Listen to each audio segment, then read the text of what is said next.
Pagi ini saya akan menyelesaikan seri khotbah saya tentang kehendak Allah bagi kita. Seri khotbah tentang kehendak Allah bagi kita dimulai dari Tuhan mau kita menjadi anak Allah. Yang kedua, Tuhan mau kita menjadi murid Tuhan. Tuhan menghendaki kita untuk bermisi. Tuhan mau kita menjadi kemuliaan baginya.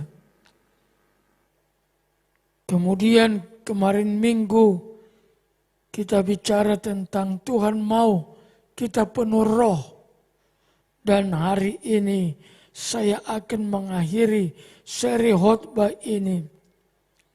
Kehendak Allah bagi kita yang terakhir adalah Tuhan mau kita masuk surga. Katakan amin. Tuhan mau kita masuk surga. Itulah akhirnya. Itulah kehendak puncak dari semua yang Tuhan kehendaki dalam hidup kita. Yohanes 14 ayat 1 berkata, janganlah gelisah hatimu, percayalah kepada Allah, percayalah juga kepadaku. Di rumah Bapakku banyak tempat tinggal. Jika tidak demikian, tentu aku mengatakannya kepadamu, sebab aku pergi ke situ untuk menyediakan tempat bagimu. Ayat 3. Dan apabila aku telah pergi ke situ dan telah menyediakan tempat bagimu, aku akan datang kembali dan membawa kamu ke tempatku, supaya di tempat di mana aku berada, kamu pun berada. Dan kemana aku pergi, kamu tahu jalan ke situ. Tuhan mau kita bersama-sama dengan beliau kelak di sorga. Beliau berkata, supaya di tempat di mana aku berada, kamu pun berada. Tempat yang kekal bagi umat Tuhan adalah sorga. Di bumi ini kita hanya sementara. Orang-orang tua dulu berkata, kita di sini hanya mampir ngombe. Tidak lama, 70 tahun. Kalau kita kuat, 80 tahun. Tetapi kesudahannya adalah penderitaan. Hidup di dunia ini hanya 70 tahun. Kalau kita sekarang di angka 60 ke atas, hitunglah kesempatan tidak terlalu banyak lagi. Segera kita akan tiba di akhir perjalanan kita. Dan Yesus sudah sediakan bagi kita tempat yang kekal, yang penuh bahagia, di mana tidak ada air mata lagi, di mana tidak ada penderitaan lagi, tetapi senang selama-lamanya. Itulah yang dimaksudkan Yesus. Kenapa Yesus harus datang ke muka bumi menjelma menjadi manusia? Dia mau selamatkan kita. Soal kehidupan di dunia, Yesus tidak perlu mati. Sebab kita tahu di awal penciptaan, Kristus sudah siapkan semua di Taman Eden bagi Adam dan Hawa. Tapi ada satu persoalan manusia setelah ia jatuh ke dalam dosa. Tidak ada satupun yang bisa menyelamatkannya. Ada banyak orang berpendapat perbuatan baik manusia akan membuat dia masuk surga. Kalau demikian, Yesus tidak perlu mati. Yesus tidak perlu menjadi manusia kalau perbuatan baik menyelamatkan. Perbuatan baik tidak bisa menjamin kita masuk surga. Sebab setelah Yesus mengatakan, supaya di tempat di mana aku berada, kamu berada.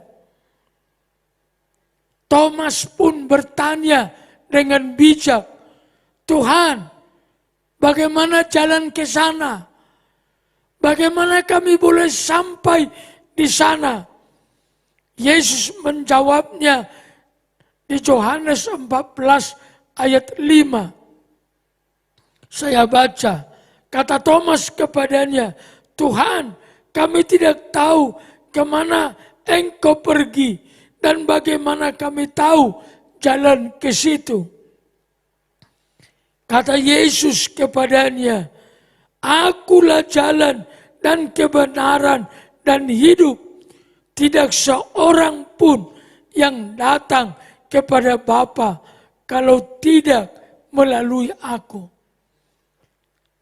Waktu Thomas bertanya soal jalan ke surga, Yesus berkata, akulah jalan itu. Akulah jalan ke sana. Ada banyak ayat yang menjelaskan kepada kita bahwa Yesus sudah pernah dari sorga. Yesus sudah pernah di sorga. Tetapi oleh karena tugas penyelamatan, beliau harus menjelma menjadi manusia. Dialah jalan yang lurus, yang dinanti-nantikan banyak umat manusia di kolong langit ini.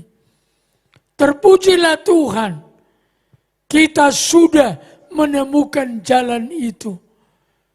Jalan keselamatan, jalan yang hidup, jalan yang kekal, jalan kebenaran. Teruslah ikut Yesus. Teruslah ikut jalan itu. Engkau tidak akan binasa. Engkau akan beroleh surga yang kekal selama-lamanya. Inilah kehendak Tuhan yang terakhir bagi kita. Dia pasti akan datang lagi untuk menjadi hakim atas semua umat manusia, baik yang masih hidup dan juga yang sudah meninggal. Keyakinan terhadap dia akan datang lagi sebagai hakim bukan saja ditulis oleh Alkitab, tetapi ditulis kitab-kitab yang lain. Maka tidak ada keraguan-raguan sesungguhnya kepada Yesus yang adalah jalan keselamatan. Yesus satu-satunya, tidak ada yang lain. Perbuatan baik tidak, amal soleh tidak, apapun tidak, hanya Yesus. Bersyukur engkau lebih dahulu mengenal Yesus dari banyak orang. Sebab kalau orang mengenal Yesus sebagai Tuhan dan Juru Selamat, itu bukan kehendak manusia semata. Itu adalah anugerah. Keselamatan itu anugerah. Yesus anugerah. Bukan karena kita lebih baik, bukan karena kita lebih bijak, tapi Tuhan memilih kita. Maka banyak ayat, ada ayat berkata, banyak yang terpanggil, tapi tidak banyak yang terpilih. kita semua dipanggil, semua umat manusia dipanggil, marilah kepadaku, hai kamu yang letih lesu. Tapi tidak semua orang yang dipilihnya. Maka bersyukur kepada Tuhan, kita menjadi bagian yang sudah terpilih di hadapan Tuhan. Bapak, Ibu, saudara-saudara, kalau demikian, apa yang harus kita persiapkan untuk berharap masuk surga di dalam Yesus? Yang pertama ditulis Matius 25 ayat 4. Sedangkan gadis-gadis yang bijaksana itu membawa pelitanya dan juga minyak dalam buli-buli mereka. Sebagai orang percaya, pelita harus menyala dan kita harus membawa minyak yang menyertainya. Pelita tidak boleh padam, harus terus menyala. Dan jangan lupa membawa minyak.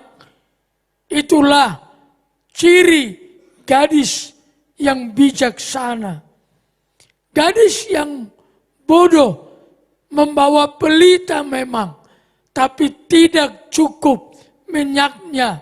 Sehingga setelah mempelai datang, pelita mereka akhirnya padam. Oleh sebab itu, saya mendorong semua jemaat Bukit Sion, jaga pelitamu tetap menyala.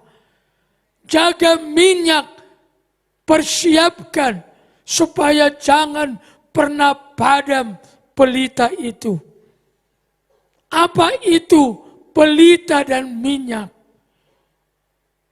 Tafsiran yang kita yakini, pelita yang menyala adalah iman yang teguh, iman yang terus hidup, iman yang dijaga nyalanya, iman yang tidak kiwir-kiwir, iman yang tetap menyala, iman yang terus berkobar bagi Tuhan, iman yang tidak dapat dipadamkan oleh apapun. Minyak itu bicara tentang Roh Kudus yang dapat terus menyalakan pelita itu. Itulah sebabnya kita punya niat supaya oleh api itu kasih yang dingin dinyalakan. Pelita butuh minyak, yaitu rohnya Tuhan. Hanya roh Tuhan yang bisa menyalakan iman kita di saat yang paling sedih sekalipun, di saat situasi yang paling buruk sekalipun. Kalau roh Tuhan turun di atas kita, iman kita pasti menyala. Ada banyak salib di dalam perjalanan iman, tapi secara gereja membuktikan kalau orang-orang percaya menyalakan pelitanya oleh roh Tuhan, tidak ada tantangan, tidak ada kesulitan yang dapat memadamkan iman mereka. Perkara yang kedua yang harus dipersiapkan, Wahyu 3 ayat 18 berkata, maka aku menasehatkan engkau supaya engkau membeli daripadaku emas yang dimurnikan dalam api, supaya agar engkau menjadi kaya, dan juga pakaian putih supaya engkau memakainya, agar jangan kelihatan ketelanjanganmu yang memalukan, dan lagi minyak untuk melumas matamu supaya engkau dapat melihat. Wahyu ini menyebut 3. Emas yang dimurnikan, pakaian putih. Injil berkata pakaian pesta, dan juga minyak untuk melumas mata supaya melihat. Di Matius 22 ayat 11 disebut di sana pakaian pesta. Demikian bunyinya. Ketika raja itu masuk untuk bertemu dengan tamu-tamu itu, ia melihat seorang yang tidak berpakaian pesta. Pakaian pesta mutlak dipersiapkan. Emas yang dimurnikan mutlak dipersiapkan. Baju putih mutlak dipersiapkan. Hal-hal ini menegaskan kepada kita 3 hal. Yang pertama, kita harus menyiapkan iman yang teguh dan tetap bertahan untuk selalu percaya bahwa Yesus adalah Tuhan. Yesus adalah juru selamat satu-satunya, dan percaya kepada semua kebenaran di dalam Alkitab. Itulah emas yang murni. Itulah pelita yang menyala. Iman yang teguh. Iman yang bertahan sampai akhir bahwa Yesus Tuhan dan Juru Selamat, dan percaya kepada seluruh kebenaran di dalam Alkitab. Yang kedua adalah kehidupan yang penuh Roh Tuhan setiap hari. Itulah yang digambarkan oleh minyak. Hidup kita tidak boleh dikuasai oleh roh kita sendiri yang penuh dengan keinginan hawa nafsu kedagingan. Hidup kita harus terus dihidupi oleh Roh-Nya Tuhan. Teruslah hidup di dalam Roh-Nya Tuhan. Minta selalu Roh-Nya Tuhan memenuhi seluruh hidupmu. Itulah yang harus selalu dipersiapkan. Yang ketiga, selain kehidupan yang tetap percaya, kehidupan yang tetap penuh Roh Tuhan, maka yang ketiga yang harus dipersiapkan adalah kehidupan yang selalu kudus dan bersih oleh darah Tuhan Yesus Kristus. Minta tutupan darah Yesus setiap hari. Maka sudah tepat kalau kita berdoa setiap jam dengan doa Bapa kami. Sudah benar, kita sudah di dalam posisi yang betul. Kalau saja kita berdoa setiap jam, setiap hari dengan doa Bapa kami. Doa Bapa kami mengajari kita memohon kekudusan, memohon kesucian, memohon pengampunan dari Kristus yang berkuasa mengampuni kita. Inilah hal-hal yang mesti dipersiapkan untuk masuk kerajaan sorga. Saya ulangi, kehidupan yang tetap percaya terhadap Yesus yang adalah Tuhan, yang adalah Juru Selamat, dan tetap percaya kepada kebenaran bahwa Alkitab adalah firman Allah. Hal yang kedua adalah kehidupan yang selalu dipenuhi oleh Roh-Nya Tuhan. Dan yang ketiga, kehidupan yang selalu kudus, selalu bersih oleh darah Yesus. Hidup yang bersih bukan karena kita melakukan semua baik, walaupun memang kita harus melakukannya. Tetapi bukan karena perbuatan kita seluruhnya baik, maka kita dinyatakan bersih. Bukan, bersihnya kita oleh karena darah anak domba Allah. Maka inilah kata kunci untuk masuk surga. Kata kunci untuk masuk surga, bertahan sampai akhir. Tidak ada yang akan selamat sekalipun semua sudah beres, tapi dia tidak bertahan sampai akhir. Persiapan harus dipersiapkan, tetapi harus bertahan sampai akhir.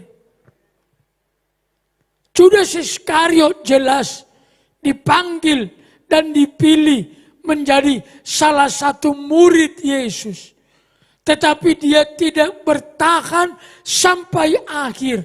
Akhirnya dia bunuh diri sendiri dan dia binasa oleh karena semua pilihan-pilihannya.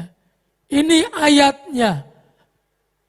Matius 24 ayat 13. Tetapi orang yang bertahan sampai kesudahannya akan selamat. Bertahanlah. Perjalanan ini tidak selalu mudah. Itu sudah ditulis oleh Alkitab. Maka Yesus memberi nasihat, barang siapa mengikut aku, ia harus siap memikul salibnya dan menyangkal diri. Tetapi sekalipun perjalanan ini tidak selalu mudah, ingat, Yesus berjanji dia akan menyertai kita sampai selama-lamanya. Entah di jalan mudah, entah di jalan yang sulit, entah di jalan yang tidak mudah. Ingat, Yesus bersama-sama dengan kita. Maka tidak ada pilihan selain dari bertahan sampai pada akhirnya. Apalagi di dalam kemajuan sosial media sekarang ini. Ada banyak orang merasa tahu tentang Alkitab, lalu mereka ngomong saja seperti tidak ada yang salah. Saya kasih contoh. Ada satu, ada dua, ada tiga dan sebagainya berkata, sekarang ini 50 tahun yang lalu di Israel sudah tidak ada perpuluhan. Saudara-saudara dengar, bukan hanya perpuluhan yang tidak ada. Semua ibadah Israel sudah lama tidak ada lagi. Kenapa tidak ada? Karena satu, bait Allah sudah tidak bisa dipakai untuk melakukan semua ritual Alkitab yang dulu sudah diajarkan lewat Musa. Yang kedua, karena Kristus sudah menggenapi. Maka kalau saudara-saudara mendengar banyak ajaran di YouTube, dengar. Yang digenapi Kristus hanya yang bersifat tipologi Kristus. Contohnya korban bakaran, korban keselamatan, itu semua tipologi Kristus. Tetapi kebenaran yang tidak ada kaitannya dengan tipologi Kristus itu harus terus dilakukan. Sebab yang tidak ada kaitannya dengan tipologi Kristus itu berarti itu tidak digenapi Kristus. Teruslah bijak mengikut Tuhan supaya kita tidak dipengaruhi hal-hal ajaran-ajaran yang menyesatkan seperti hari-hari ini. Tidak boleh ada yang tertinggal. Jangan tertidur, bangun, dan berjaga-jaga. Kedatangan Yesus tiada seorang pun yang tahu kecuali Bapa di sorga. Yesus sendiri katanya tidak tahu, sebab Alkitab berkata anak pun tidak tahu. Tentu kita paham, waktu Yesus mengatakan anak pun tidak tahu, saat dia dalam posisi kemanusiaannya. Itulah perbedaan Tuhan kita yang Tritunggal. Yesus adalah manusia 100% saat beliau menjelma menjadi manusia. Tetapi dia adalah Tuhan 100% saat dia bersama-sama dengan Bapa di dalam sorga. Dialah keselamatan itu. Dialah juru selamat itu. Tetaplah percaya. Tetaplah menyala oleh rohnya. Tetaplah hidup dalam iman yang benar. Bahwa hidup kita sudah dikuduskan oleh darah Anak domba Allah.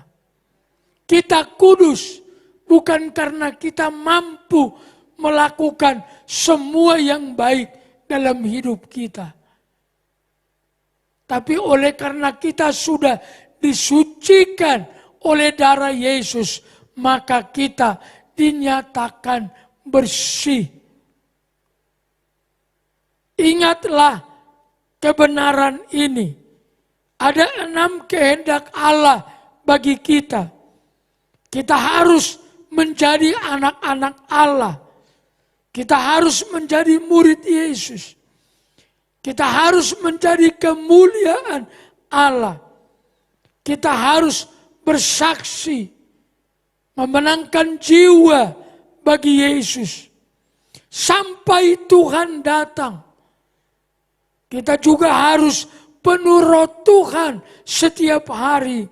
Dan akhirnya kita harus masuk surga. Kalau ini kita hidupi setiap hari, pastikan semua kehendak Allah sudah nyata dalam hidup kita. Tidak ada keraguan-raguan lagi. Tidak ada ketakutan lagi. Kita semua berkenan kepada Tuhan. Tuhan memberkati jemaat Bukit Sion. Tetaplah bertahan sampai Tuhan Yesus datang. Amin.